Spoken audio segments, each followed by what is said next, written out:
All right, welcome to the There we Behind go. the Food podcast, guys. Today I have Laura Wilson and my co-host Daniel. Laura is the founder of Citizens Kitchen, which ironically is the place where Daniel and I both started our businesses. Exactly. So super excited to have you on. I was just about to tell you before we started recording, when I first met you, you were one of those people where the conversation's like easy to talk about, Aw, like the thank you. food industry and like stuff like that. Like you're very passionate about it and it's noticeable. Yeah. And you're one of the first people I met like that. Daniel's like that too. A lot of people who like love food, I think it's easy for them to like converse about like what we do every day. Yeah. So I was really excited to have you on. Oh, Pumped when thank you you. told me. I get so much. Jimmy, watching you and Megan go through the beginnings of your. You've had 3 kids since we started working together, Yeah. as well as a booming business that has expanded. Are you nationwide now? Are you southeast? We're nationwide technically, if you count like DoorDash and GoPuff. Yeah, So like we're sold. congratulations. Yeah, we're sold like e-com wise, like nationwide. Like you can like order it on DoorDash, they'll say bring it to your door. Yeah. I'm super proud of that. But I remember like walking with you guys through your first brick and mortar location and like, figuring out how to sterilize flour and like, Basic stuff. it's really rewarding to me. So thank you for doing all of the hard work for me to feel rewarded about how well you've done. So, well, I think Daniel was telling me this the other day, like out of that, like, I guess the like 2-year stint at Citizens Kitchen, like a lot of people went on to do really cool stuff. Yeah. It was a cool graduating class. Brightside Bake Shop. Let's do the list of people who have moved on to brick and mortars from Citizen Kitchens. Cause it's like, I'm old. I'm my story's, out there. I want everyone else's story. And so this is Brightside Bake Shop. Still in it. She's doing great. She's also had 2 kids since. She has, yes. Brightside Bake Shop, the Pepper Pot moved on to their brick and mortar. Yep. Bagel Shop, Tantissimo just opened their brick and mortar. There are so many. So Black Dynasty has a brick and mortar, though they're still making some broth with us in the wintertime, like during broth season. Mm-hmm. Oh God, how many other? The list is about 30 right now. Incredible. So there are 30 Nashville brick and mortars that started their business, like Rhonda Cannon from Perfectly Cordial. She's running. She does so many cool things. She also runs One Shop, which aggregates a lot of stuff from Citizen Kitchens, but it's a kind of like Citizen Market used to do, but she's doing it successfully. And she takes a lot of the goods that are made here and is a grocery store for them, as well as just an amazing little restaurant. Yeah. Grocery.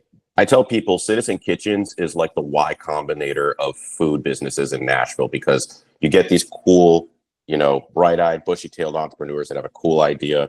They come in there, they don't know a whole lot, right? They're learning.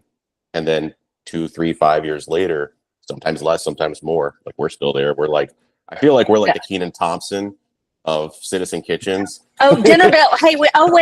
We have to mention Dinner Bell because they just opened their brick and mortar, they were our longest clients, except for Nashville Grown, which is, the food hub in Nashville that aggregates and distributes local farm produce to restaurants and institutions. They work out of our West Kitchen, but Dinner Bell was with us for almost 9 years. Incredible. And Laura Axelson also, she worked with, she's worked with Nashville Grown, getting local produce from there. She's had other people bring products in, and just her food is so good. Incredibly good. And I feel like she was really kind of like a cohesive glue in the kitchen, like culturally, because people needed hours. They'd go and pick up hours with her. If somebody needed an extra staff member to say, hey, who do you have that can run in here and help me for 4 hours, right? She was just one of those people.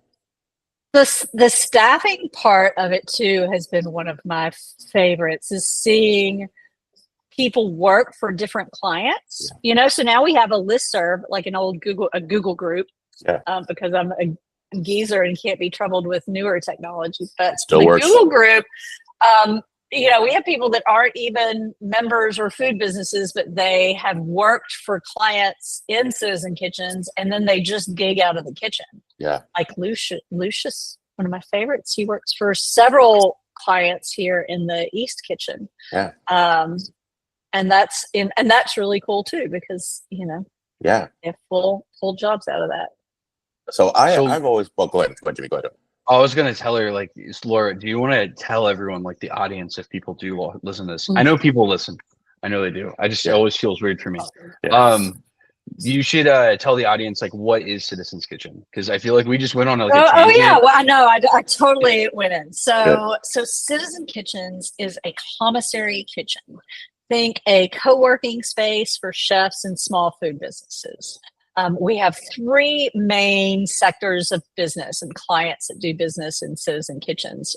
One is food trucks like Daniel and all of his cohort who are out there in the 100-degree weather hustling it right now. Yeah, definitely. It's the thing.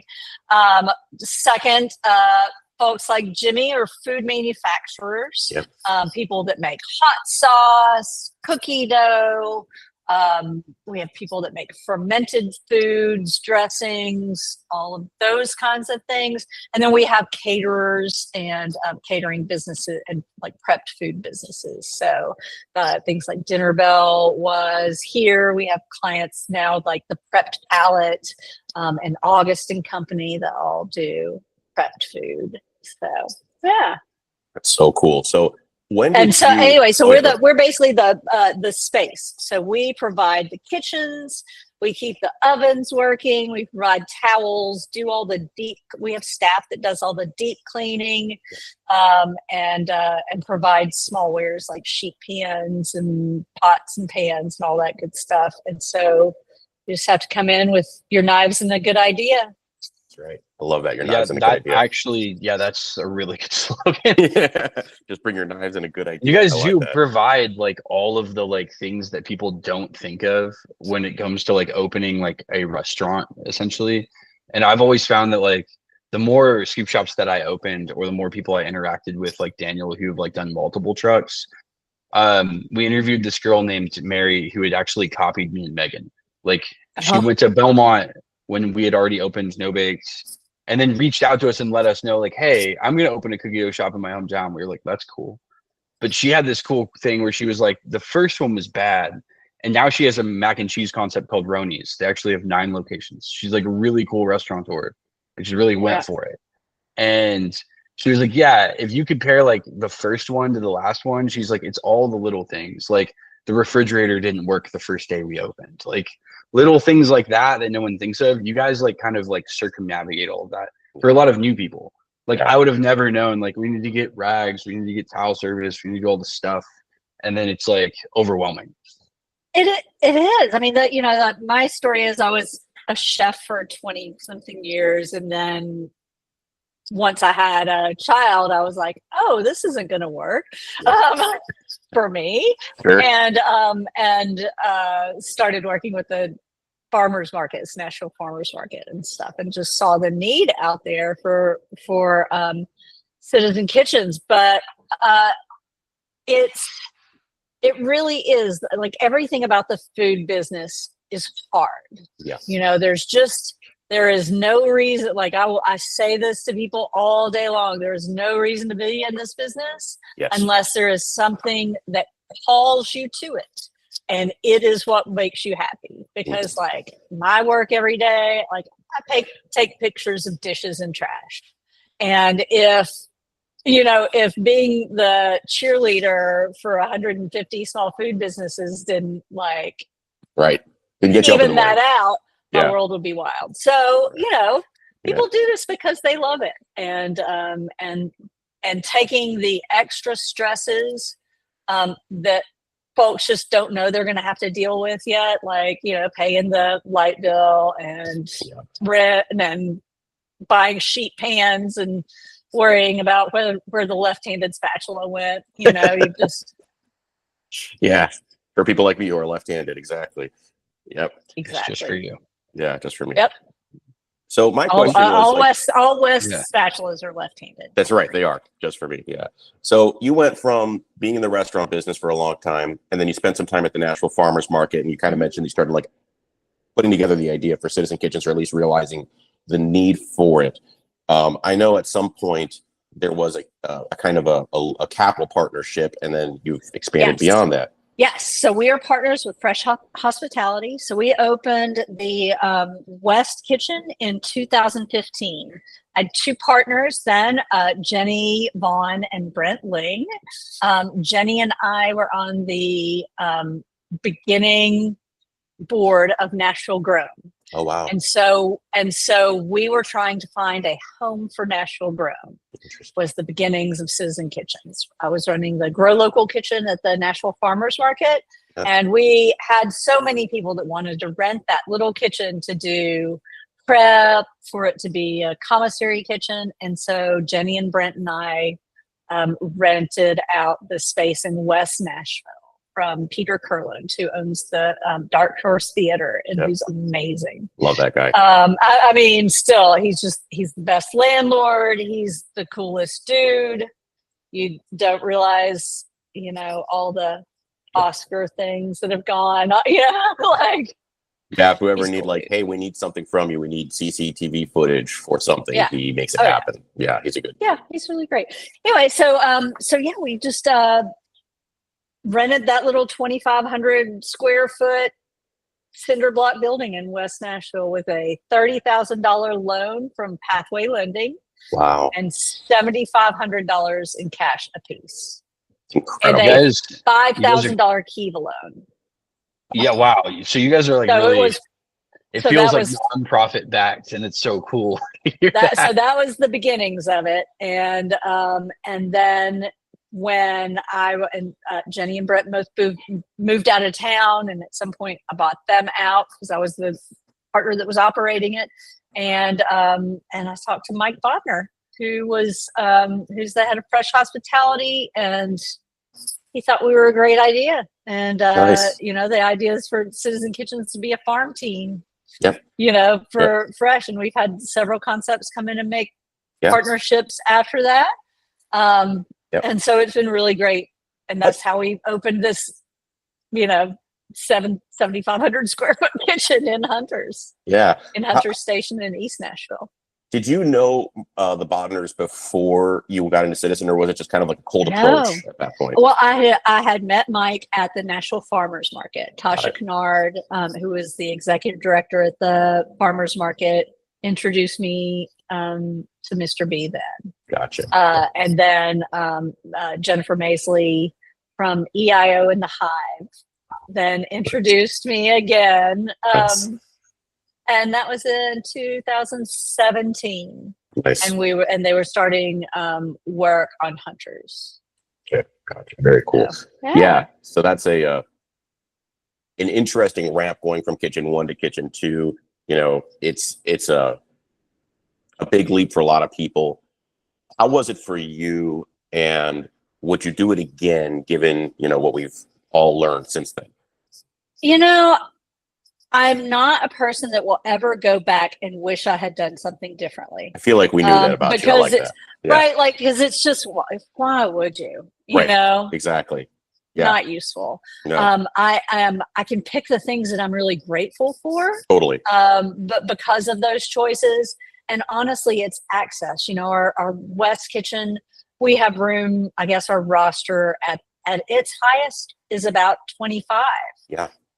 And this kitchen it's another 150. That's wild. I didn't realize there was that many more. Right. And so the number of people that we have really been able to serve, and working in Citizen Kitchens isn't just about like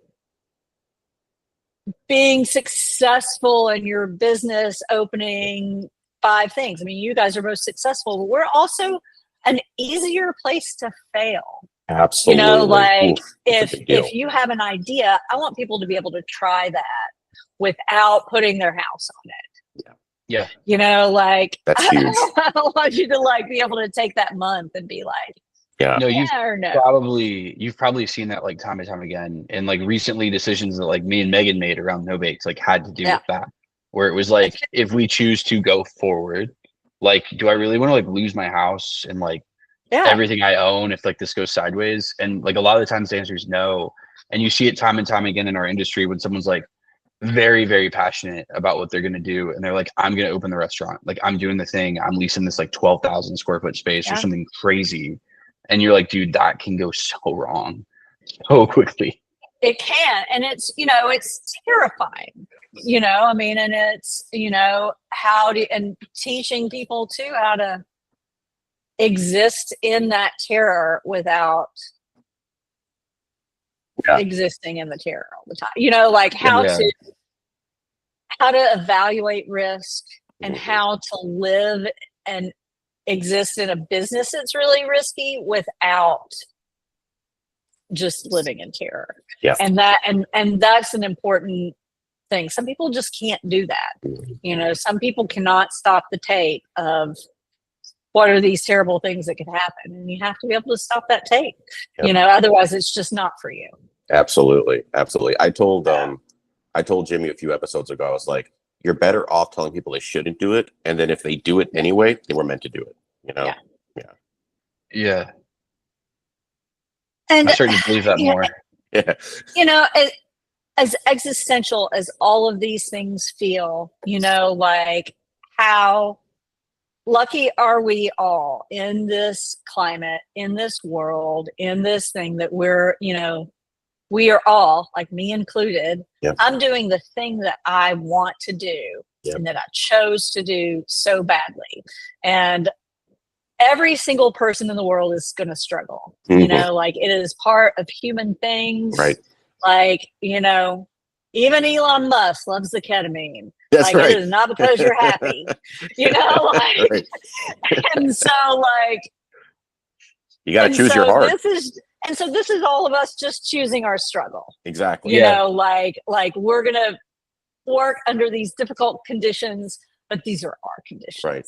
And we like what we do. That's the thing. It's like, it's the price for getting to do what you like to do every day. Yeah. And it's service. Like it is a heart of service. And that's the, you know, we're service adjacent because we serve the servers, you know, and, and you know, what a gift. Yeah. It's a cool thing that you guys get to watch like the life cycle now from like super young, they don't know what they're doing, to some of these places, you know, are ridiculously successful now. Do you have, this is probably gonna, I don't know if this is gonna be controversial. Do you have favorites of like businesses? Absolutely. Yeah. I can see absolutely. She's like, there are people that are simply easier to work with. Yeah. But I'm sure there's also like personality. And they know who they are. Right. Yeah. Yeah. Absolutely. So I'm also curious about, like, we've talked briefly in the past about like the partnership with Fresh on the kind of the farm system, right? I remember there was a few that graduated even during the time that I was there. Tacos Aurora eventually went to Hunter Station. Who were a few others? Because I've always kind of, I haven't had a full picture in my head of that roster of like the people that graduated and did a few things with Fresh since then. Oh man. Yeah, it's a tough one, right? Remember when I said I didn't prepare? You don't have to prepare. You're asking her to like recount things. No, that's cool. No, it's fine. I've mentioned my age. So let's see. It was definitely tacos. Yep. But also there's kind of the production world of it too. So I think probably Jay and working on and the broth stop. That's kind of while it's not a brick and mortar location, it still was the product, you know, like he's doing all the broth revues and, you know, and so bringing those co-packing projects and things to outdoor things. Look, there's my emotional support pickle, Alan Horsnell, who is our general manager, my last sous chef. This dude is a baller in the business, man. We love you. Dot collar. I mean, I think you guys. Alan and I worked. He was my last sous chef. It's incredible. So 19 years now.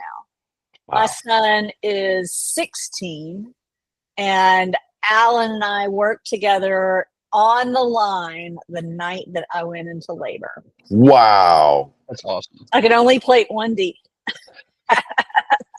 That's great. It was a wine dinner for Hoyt Hill. Gotcha. And well, where did you guys work together before? Like, what was the restaurant? So the first place we worked together was Oombi, where Kim Totsky and I worked together before she went to Provence. And so Miss Provence. That's where we got him. And then we worked together at the Turnip Truck. Nice. Which is where I went before the Nashville Farmers Market. And then from there, he worked with some of the companies at the Nashville Farmers Market. So like Otaku did some of her first dinners there. Vivek Surti did some of his supper club dinners there. And so Alan helped with all those. And then he worked with Marty at Meal. Oh yeah, I remember Marty in the West Kitchen. Yep. And by then, by 2018 and 19, we were ready to open this kitchen, and he came on as the GM. Yeah, I remember because 2018 is when we launched our first truck, and then I think by 2019 we started working inside the kitchen. Yep. Wow. I remember distinctly that very first day we worked in there. One of the chefs from Chopped had his team in the kitchen that day. Yeah. And they were doing prep for some sponsored event that I think they were doing. Yeah. And it was so crazy how, like, side by side, you had these seasoned pros, you know, just absolute pirates crushing it. And you had us in there going, what are we doing in here? Just trying to figure it out. It's one of my favorite parts because, you know, it's this great balancing that you never see in a restaurant, which is, you know, people that are, you've always got your hardcore jaded, you know, your Greg's from Gio's Chicago Pizza. He's my favorite, like crusty line cook, you know, and I mean that in a, I mean, he makes a hell of a pizza. He really does. And he is amazing. But right next to those guys, you know, you have someone who's launching their like homemade cookie business, or, you know, bringing their kolaches from Texas, and, you know, and not ever working in a professional kitchen, but like figuring it out. It's really cool. I remember they even each other out nicely. They do. I remember, I think Jimmy and I both made this rookie mistake, which cracked me up because when we talked to each other, we realized we both made it, which was we both started a mixer on 3 on day 1. Oh yeah. Yeah. Everybody makes that mistake. I think if somebody works in a bakery, there's a meme for it that like, really? Have you ever seen the Swedish Chef from the Muppets? Yes. With the flour? Yes. Yeah. That's the one.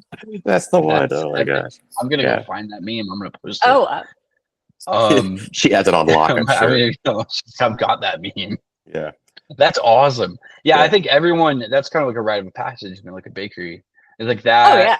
Like lighting some stuff on fire in an oven. Oh yeah. Not knowing what you're doing. Burns. You know, burns, like the high on the arm sheet pan burns. Yeah. That's like that's little things that will adjacent. happen. Yeah, things that will just simply happen to you. That's like a canon event. Like you have to turn the mixer on 30, or else it doesn't work. Yeah, timeline breaks. Yeah, and you realize really quickly, oh wow, overflowing the drain under the 3 compartments by opening them all at the same time. Yes, the first time I did that was my first job. I think that's a canon event that has to happen. You have to overflow the sinks. It does. Forget to turn the water off. The sinks overflow. Your chef yells at you like this, something like that. Like that's awesome. It's interesting to deal with all those things when you're you're in charge of the kitchen, but you're no one's boss. Yeah, and that's a challenge. And that's one of the most challenging parts of it is still being able to approach all those situations with some humor and some, a forever coaching attitude. And, Yeah, You do it as definitely. you do it in a really good like coaching way, You do. I think, because I that's the only way you'd really, make it work. I'm invested in doing that. I try really hard. You do a great job with it. You really Every do. now and then the wheels come off of it, but I'm really good at repair as Yeah. well. Like Yeah. I will apologize for some stuff. I mean, I think if I do it. In this business, we all have to apologize to each other at some the point. It's just par the for the things course. kind of have to come off at a certain point because it's like a constant battle between all these people. I imagine it's similar even in like a normal co-working space. It has This to is be. probably even worse. Oh, yeah. You have a bunch of people who are trying to do their thing, and sometimes they just do not think about each other. And you have to be that person that's like, please think, please. I think the allegory too is that like it's the AM PM. It's just that everyone else is PM and you're AM. Yep. You know, like the PM chef never puts away all their towels. AM uses all my salt. Yeah. Right. Who closed Doesn't last night? refill it. It's always who closed last night. I've heard who closed last night since starting No Bake 7,000 times. Oh, always. It's 100%. Yeah. I get a text from our manager. They're like, "Who the hell closed last night?" I'm like, "Why is it always somebody closing and doing something wrong? Yeah. It's never somebody opening. It's never like shift change. It's always like it's like an archetype now. You know, I'm fully AM shift. No, I remember when I first started there, I would see Amanda coming off of her, like some nights, I get in there super early and she'd be just going to bed. Yeah. And it was like, you're insane. And then 3 hours later, she'd be back in there firing everything it's insane. And like Coco Rico starts their shifts here in the East Kitchen at midnight, 2 a.m. Unbelievable. That's hard, dude. Yeah. I mean, but that, their Coco Rico has opened their brick and mortar too. So they're still working full time out of the East Kitchen, doing all of the, producing over 200 baguettes a day, doing 4 farmers markets a week, caterings, and a full cafe. So unbelievable. So I love Coco Rico. I always try to get a sandwich when I see him at the farmers market. So good. And my son Porter is 16 and he just worked his first full food shift with Coco. Really? That's a couple weeks ago. Wow. Came in at 5:30 in the morning. I'm also shocked that your son is 16 because I feel like the last time I saw him, he was a kid. Yeah. So it's freaked me out. Jimmy, it happens so fast. Yeah, tell me about it. I mean, when I started Win Your Kitchen, I wasn't married. Yeah, I know. Like now I have a kid, I'm a 5-year-old. They grow quickly. And then you're like, oh wait, that's like a third of the way done. Basically. Third of the way done, yeah. You know what you figure out though, because I was starting to pre-mourn, the empty nest and all of the things. But now a lot of my friends also have children that are in college now. And you imagine that they leave at 18. They're not done at 18. Thank God. They're still with you. It's okay. Right. Yeah. Well, I'm gonna keep telling myself that because it does happen fast. I feel like your son was he was really young when I saw. I mean, really, that was a long time ago. So yeah, he was really young. Yes. I mean, he was 9, 10. Yeah. That feels like 2017 was a long time ago. Pictures of him sitting at sitting on a pumpkin in the Nashville Farmers Market at 3. That's wild. So if we go further back in your story though, how did you get started in the food business in general and why? I was going to college. I had already gone to school in Colorado at CU Boulder, and I was interested in I was a political science major, environmental studies and biology minors. I was I wanted to be an attorney. I wanted to be an environmental studies attorney, but instead I skied a lot in Colorado. And so I came home to UTC in Chattanooga. Nice. Jimmy, you're becoming familiar with Chattanooga these days. Yeah. So that's where I grew up. And went home to UTC and because I had kind of, messed up my good college ride, I needed to get a job. And I got a job at a restaurant because I was sitting there eating lunch and I was like, this looks cool. And I had in Colorado, I had worked for Public Interest Research Group, which was like Ralph Nader's group of college, liberals lobbying for environmental causes. And I had worked, for the Clean Air Act of 1990. Wow. For a long, long, long time. And just kind of nothing we wanted got in there. And it was frustrating, and politics is hard and frustrating. And I loved the idea of accomplishing things really quickly. And so the second I started working on the line, and I was like making sandwiches at a little restaurant called the Vine Street Market. And then I went on to making their desserts, which were like lemon squares and blueberry bars and, that kind of stuff. And I loved it, because it was like you have 80 projects a day, and then you finish every one, succeed or fail. You put a bow on it, you're done, you go home. Yeah. And that was the most rewarding Zen brain, like, as I progressed in cooking and working more of a hotline and working different stations, and I was obsessed. Yeah. And I love the mindset of cooking. I love the lack of, you just can't worry about it, your boyfriend being mean while you're thinking about 40 steaks, like, yeah, it's gotta go. It's a great place to be. Yep.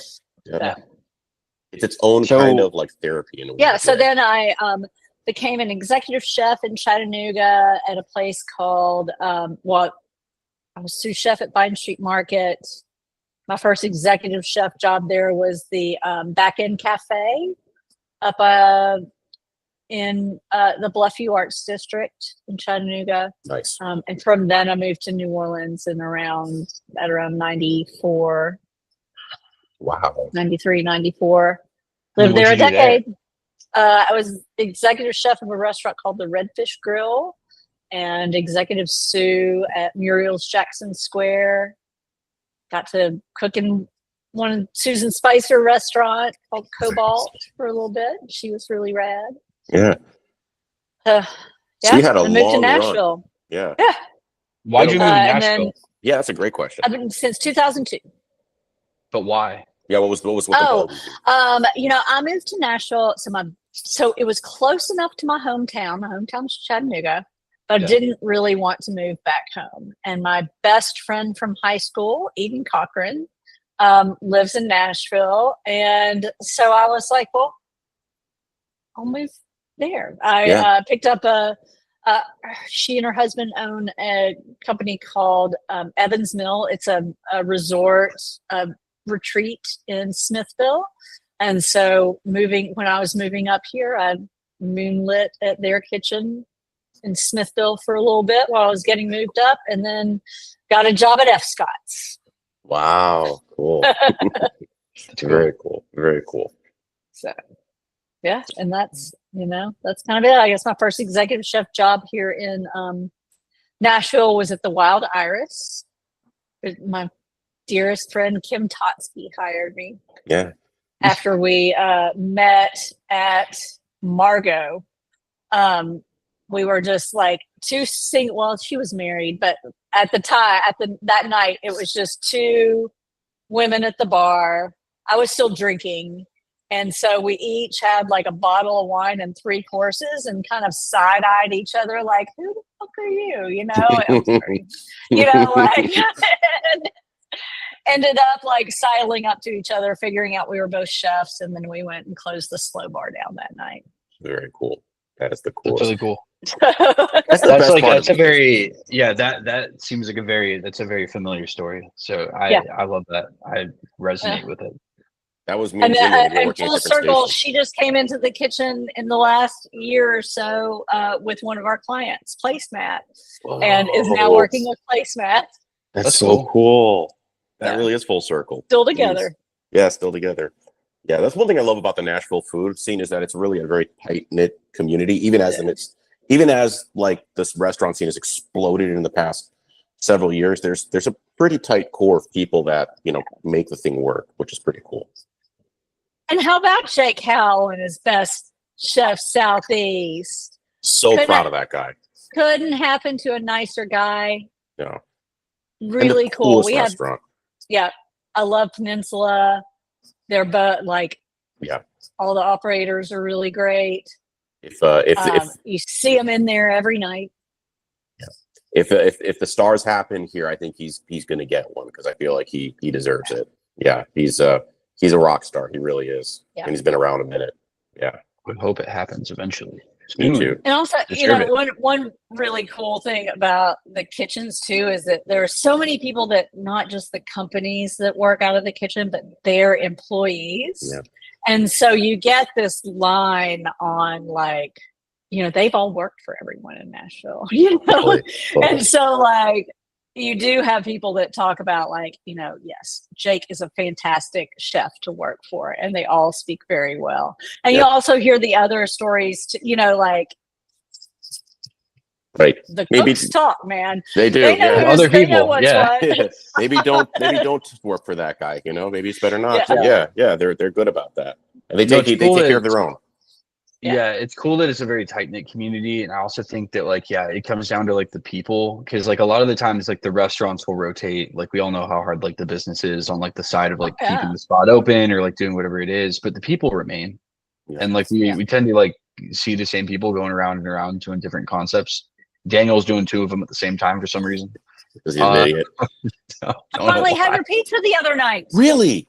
Good, I went right? to Juniper Green's Golden Hour. Oh, nice. Out at Old School Farm. Every Wednesday they have a get together from 4 to 7 out at Old School Farm, and they have a small farmers market, and your pizza sort of truck is there. Fantastic. And it was a delight. Thank you. Awesome. Thank you. Glad it was good. Glad you liked it. Elias is crushing that truck. He is doing a great job. Yeah. He loves every minute of it. Everyone loves him out there too. It's really cool. He's got a big extroverted personality that's great for being in front of customers and interfacing with people. And on top of that, he's also a fantastic cook. Like, those two don't always go together. You know, it's unique that does it, but it's true. Yeah. Like, usually the cooks are like, leave me alone. You know, they want to do their thing. Yeah. Well, yeah, like Laura said, I mean, that's the thing that, like, attracted me to, like, doing food in general, and, like, more of the stuff that we've done, like, along the way. It's like, I like being able to just, like, get stuff done and, like, make food and not necessarily worry about, like, all of the other things matter a lot. But, like, interfacing with, like, the customers sometimes, like, feels distracting to the thing you like doing, which is wild. It's hard for me, you know, like, I'm not as customer, you know, like, just general public, you know. Yeah, you're not like over here like trying to be like a server. You're like, I really loved being a chef, and like I like that environment. And that is, you know, I'm here to make the chef's lives easier. Yeah. And like, that's who I serve. I think it's really important that you came from that world first, because a lot of people will try to open a business because they see an underserved market and they don't really understand what it is they're actually getting into. You came from that world, so you understood exactly who your customer was, because it was you. True, and it informs what our kitchen's like. You know, there is a large sector of commissary kitchens opening, and it's interesting. So I'm in a couple of business groups, and it's interesting how different kitchens operate. Yeah, and how, you know, there are some that don't provide small wares or towels. There are some that are more that focus more on having an entrepreneurship program that people go through, that's more structured and organized, and you start this and then end it. And Citizen Kitchens is much more of a platform. Yeah. Like, what we want to be like, you know, we want to make sure that there's the right culture in place, and that it is one of like a helpful spirit and that's useful, but we're not in everybody's business. Like, we're here to let you work and stay out of the way. Yeah. And, I love give it. you the cheerleading stuff, but I mean, do the based stuff. on the other kitchens that I've been around, like the other commissary kitchens, like you guys have nailed culture better than almost anywhere else. It's not even I feel like close. when you walk into like the West or East kitchen, it's very like, it feels like welcoming for some reason. Yeah. Like bright. Maybe that's because I spent so much time there. Maybe. Yeah. Well, and I could be biased, but like I feel like culturally, it feels like what you're saying makes sense. Where it's like we're not up in your business, and at the same time, like we're not like forcing you to like follow a certain program, and we're also providing some stuff. Like there are some kitchens where it feels like you're just kind of like using the space, you go home, and it's Clock in, not very clock out. community oriented. And then there's other ones, like you said, they're just too structured, which I don't think really works for like what we do. Yeah, it does. And I'd rather serve more people and let those like when I get those are the programs I'll do. Like the second I can make 2 Instagram posts in a week, and I'll start working on that stuff. Exactly. Yeah. No, I get that. It's just, I remember when I first started Chivanada, my goal was 1 post a week. That goal's been long since abandoned, but it built our following, in the beginning. Yeah, a little bit. Yeah. Yeah. It's hard, man. And running a business in general is hard. So it's like you get to a point where you start to realize like I need like 5 more days of time in the same day in order to accomplish. And then you get tired. Or like I've told Daniel this recently. I'm like, I seem to be the person that like I'm like, maybe it's from burnout or something else. I have to be like back against a wall or I don't like perform. So like things have to be done to the head. Or I get that. It's a very line cook mentality too, is that I need, I work very well under lists and deadlines. I mean, every minute of work of my professional life up until opening this has been, either me talking to someone about how long something's taking or someone talking to me about it. It's that every second counts mentality. It's real. The whole time. It's so real. Stuff out the door. And so, without those reminders constantly pulling at you, you've got to figure out another structure. Yeah. I feel like it's helpful though, because you mentioned this before. You're like, you really have to keep your mind right, like when you're doing this job, because it's really, really easy if you're the owner of a food truck, the owner of a restaurant or a food brand, and not just like the chef working there. Like sometimes you get drug into like things you don't want to get drug into, and you start like dooming 2 a.m. about like how are we going to make payroll in 2 weeks? Like we don't have enough catering events. Like I don't know what we're going to do. We lost this catering job that like we really needed. That happened to me recently. So it's like in my head. And like you think about that stuff and you're like, oh no. And I feel like you have to have a really good way of detaching from it.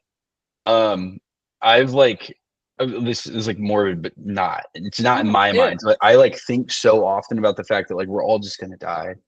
And like when you die, everyone's going to just forget about you. Like eventually, like 50 years, 100 years, like everyone now, they're also going to die. So you start thinking like, well, why are we so upset about this today? Because it's going to be fine. Like I'm probably not going to die from it, and like it's going to be fine. But unless you can like really get your head to like that place, or like completely detached from like the day to day, like you want to call them like fires, but it's like you can't fight fires all the time. You got to sometimes just be like, fire's here, I'm gonna live in it. Right, but also you have to be fire aware, and so and that's and that's the balance of it. Like we've got to do something until we die, and and we're all choosing the thing that we're gonna do. So why not this? Do the thing you like doing. And everything else is just going to happen or it's not. Like you do your best. Try not to live in the fear. And honestly, like your lizard brain is going to tell you that someone's chasing you with a knife. And while we are more likely to be chased with knives than the rest of the population of the world, chances are solid that's not actually what's happening. Right. Exactly. I'm not saying it's off the table. Right. You're like the odds are never zero. They're always It's there. not zero. Right. The chances are good you're not going to get stabbed with a knife today. Yeah. I had no idea, by and- the way, that you went to a school in Boulder.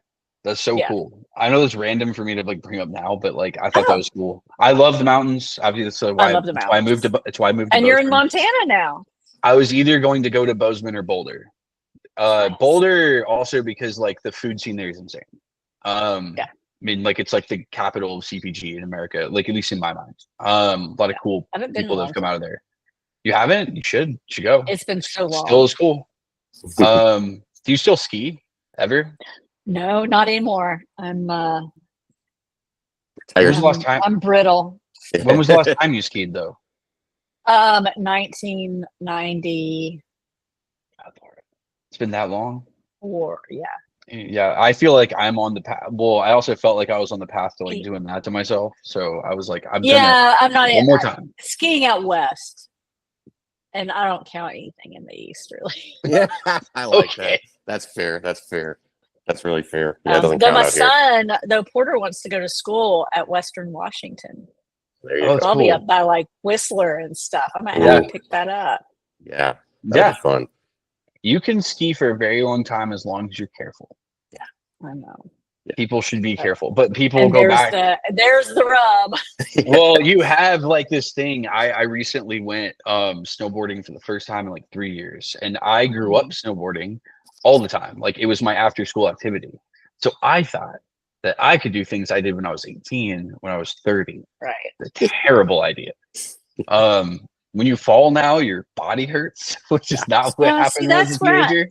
Like I feel like I escaped this whole like I'm this far away from rotator cuff surgery, and I quit cooking It's the right time. the day.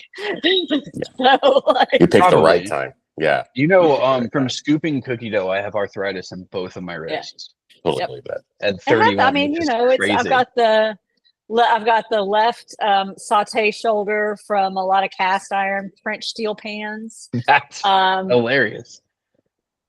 you know, the hip from the bending down to ovens. Yep. I mean, Wow. it is all injury from working with a stove on one side and a low boy on the other. Yeah. Here's a bet. which I is never the thought about square that. 4-foot square that I guess Alan and I stood for a couple of decades. Incredible. That's crazy. Incredible. Loved So it. I have one other question. Have you ever thought about like, have you had like a feeling, or like do you feel like you know when like someone's going to succeed when they come into the kitchen? And when I say succeed, have like more of like a reach feeling that whatever their goal. I know when people are going to fail. Interesting. Yeah. What do you think it is that like Not led everyone into that I think is going to succeed succeeds, but everyone that I think is going to fail fails. It's just the truth. It's That's a hard just the thing truth. to say, but it's true It's true. It's, What do you think? I What do you mean, think it is that like because allows they've you to like? decided to. I like that. yeah. It's So it's just mindset. I mean, it's 100% mindset. Like your brain can make you unable to succeed. Mhm. Like your attitude, your mindset, your So true. right. Like there's not one that makes you succeed, but there's one that makes you completely unable to. So true.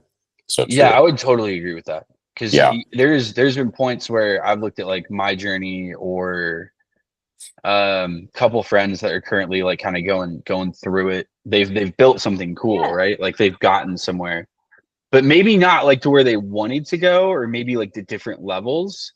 The thing is, they never stopped trying.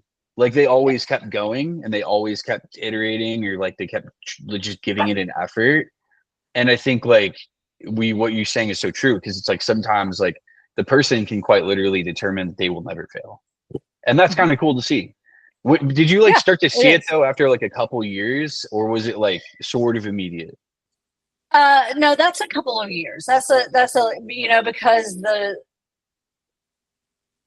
people with that mindset too can be real tryhards, you know, like, and have the gumption and have the thing, but they'll just never Yeah. get out of that. They'll never be able to see it as success. Right. Yeah. That's a good point. Like if you don't feel like it's success, then it's just not.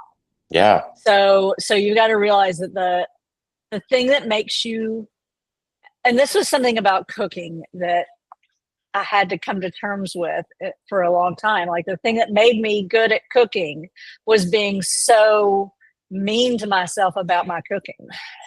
Like it's the fact that I'm an asshole, that is making me, and that doesn't make me a happy person. That makes me someone that's like, I'm doing well because I hate my cooking, because I'm just the truth. critical. That's so common. And with that's when so it was many time people. to move on. Yeah. Yeah. So many people that are so successful are so hard on themselves. And it's almost a form of like self-coaching in a weird way. Maybe not in the best way. It's not. Yeah. So how do you get the good else. parts out of that, right? Like how do you get the critique, the wanting to be better, the aspiring to do something that means something? At the same How time, do you not, like, do those beating yourself up. things and not be a, Yeah. And still be miserable kind to person. yourself somehow. Yeah. Yeah.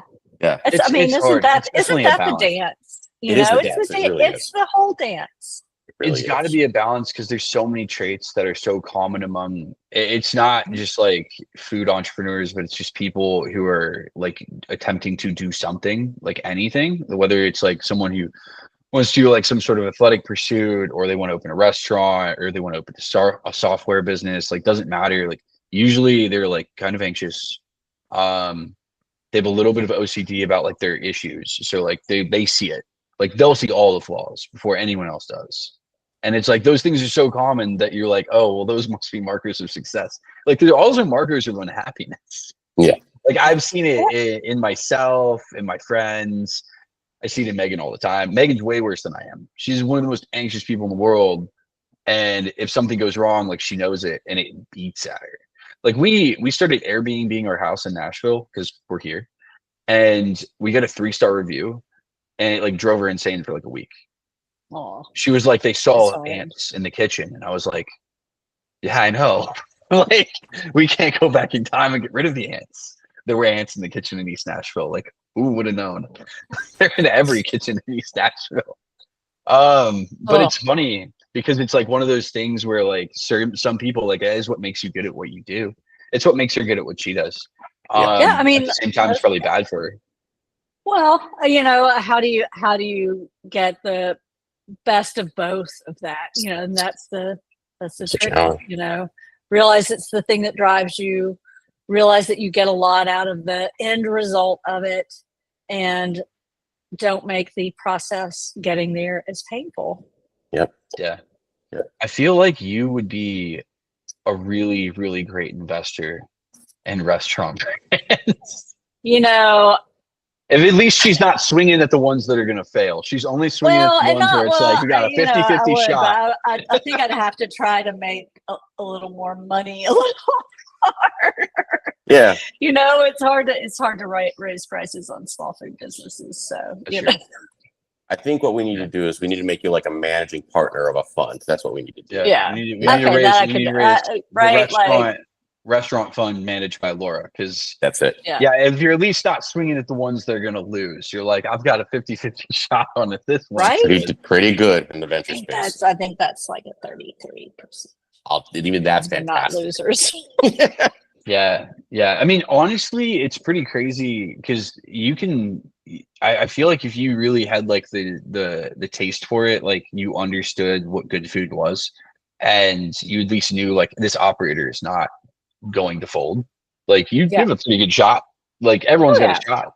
I don't know how far you're going to go, but you're going to go somewhere. Yeah. Which is cool. And that's if we did something like that, then that would be starting a nonprofit arm under Citizen Kitchens, that. and having a fundraiser goal like that. I mean, think about what kind of a fundraiser we could put on. Yeah, I mean, you even talked about like when you guys started, you guys got money from Kiva, Yeah. who actually, my friend Johnny Price, who lives in Nashville, he started at Kiva, and now he's Oh, nice. the head of fundraising at WeFunder. Nice. So like the crowdfunding platform, he's been there for almost a decade, but he was at Kiva before that. Nice. And yeah, I feel like there's something there behind like being able to like back the restaurants that you love, being able to help the businesses you love. You guys also worked with Pathway, which is cool. Oh yeah, I love Pathway. They've been So great. huge for so many people. Yeah. And yeah, like at a certain point, like you said, you have to like you have to be called to this business. Like you're not necessarily like in it for the money or the fame or like any, like you're not gonna like go after like I want like as many like James Beard awards as I can get, is not gonna make you happy. Like you're not gonna be happy attempting to become like the next like Shake Shack or like the next Chipotle. That's also not gonna make you happy. Like you have to like actually like making food for people. The work. Yeah. Exactly. And the actual work that you do during the day, you know, like, and that changes, you know, it changes with success, you know, it changes from being the person who, you know, gets to talk to everyone when they're first here to being the person who like takes the pictures of dishes and trash. Yeah. That is kind of what you have to do though. You have to take pictures of dishes and trash. It is. You gotta do it. That's what I do when I go to our scoop shops. So it's fun. No, it's mostly what our manager does now, but they send those pictures to me. I love that. Laura, this has been a great interview. Thank you so much. Oh, thanks so much. Hey, thanks for having me. And it's so, you know, like my favorite thing to do is to bask in the success of current and past clients. So thank you for the bask this morning. Absolutely. Congratulations to both of you. Thanks. We're just going to be out here continuing to grind away. Exactly. Try to do something cool. Yeah. Get her done. Yep. I love it. Thanks, Laura. Thank you, Laura. Take care, y'all. Take care. Okay. Well, Laura hopped off. I gotta stop the recording. Yep. How do I do that? Oh, there it is.